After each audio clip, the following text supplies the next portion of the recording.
The overall goal of this procedure is to generate tumorigenic mosaic clones in developing Drosophila imaginal discs, and then classify the clonal lesions into various stages of tumor development.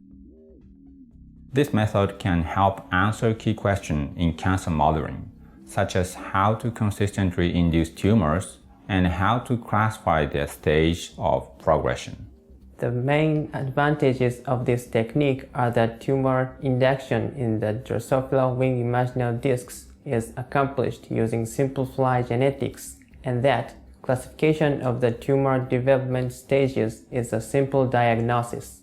Along with Kenta Morimoto, demonstrating the procedure will be Kimiko Morimoto, a technician from my laboratory.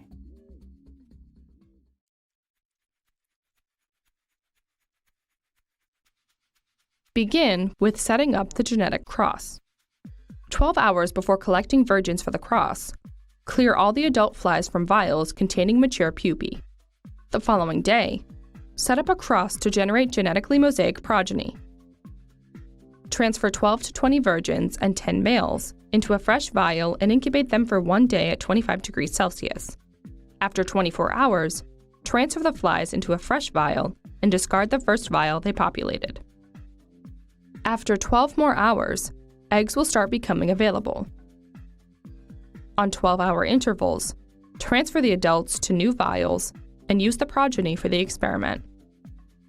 After incubating egg vials for 2 to 4 days at 25 degrees Celsius, heat shock the larvae for 10 to 45 minutes using a 37 degrees Celsius water bath for induction of mosaic clones by flip-out Gal4. Heat shocking at 2 days of development will generate clones in immature discs.